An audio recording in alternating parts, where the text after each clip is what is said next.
because this float features a durian-inspired art adorned with fresh flowers and local fruits like mangosteen, mango, langka, and marang, celebrating Davao's rich agricultural heritage. Durian delicacies, and we have the king of fruits dancing in the streets in the king of festivals, the Kadayawan Festival. Category Apo ni Lola.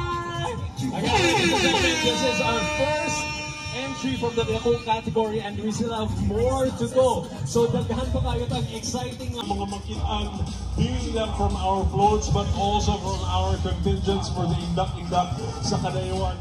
Surigao del Sur. Mone ang hindi pala, sorry, pasensya po. Daytex Global Solutions of Philippines Incorporated. IBEX Float showcases bountiful, vibrant, and togetherness of the people in Davao region as we celebrate the King of Festivals, Kadayawan 2024. The float represents celebration. We celebrate Kadayawan in a modern vibe, but still instill. Float is our reigning and Davao's pride, Miss Philippines Earth, Ira Alfection.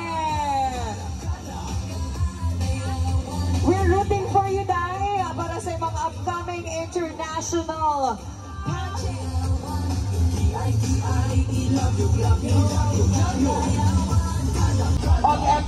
Eto na talaga.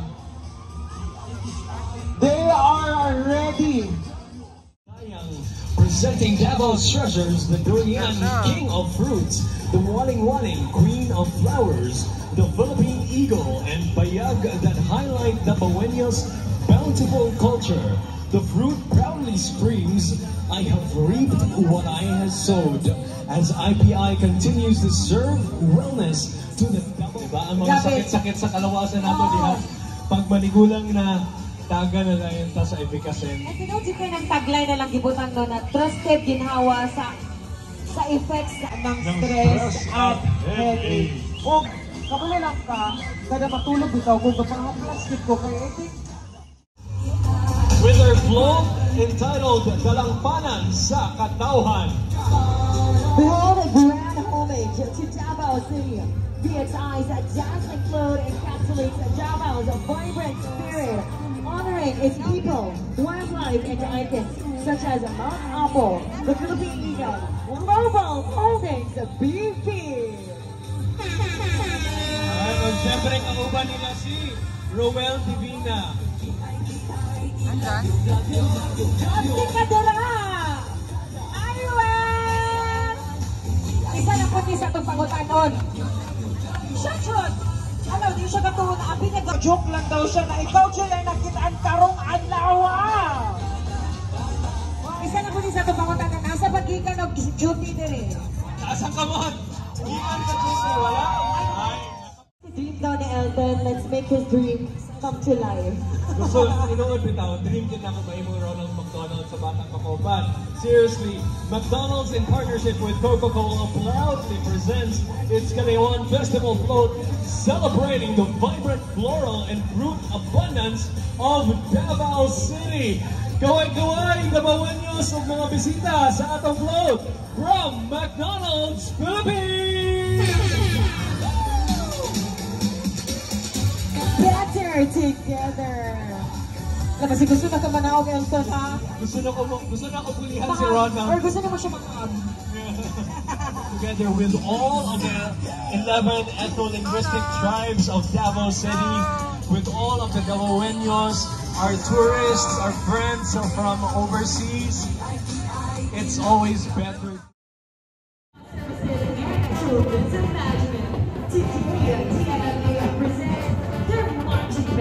With their talented band actors wearing uniforms inspired by the popular and dynamic Filipino group, Bee.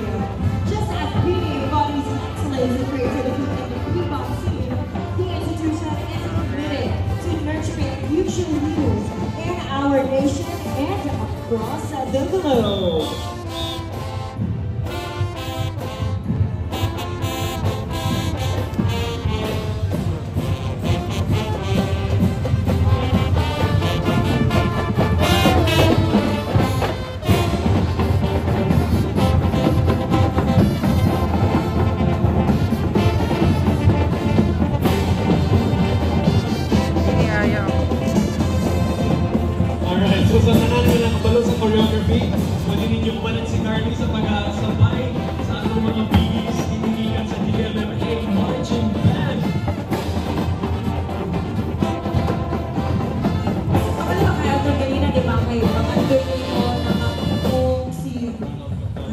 natanong doon na ako po, baka doon ako sa una na makakit ko sa isang kapityo.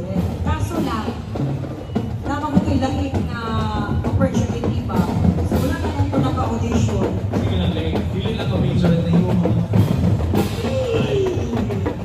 And I would just like to comment, napakaganda ng kanilang mga uniforms. Because, you know what, this is a fun fact from KLA. Every year, should na sila exist, and they are always taking part of the festivities of the Padayon Festival and making sure na, grabe siya, well prepared siya tayo. every year, lahi-lahi din nilang costume. Yes, every year, lahi-lahi siya nilang mga costumes. Ikaw, kita niyo, wow, pang-ayo, medyo lang.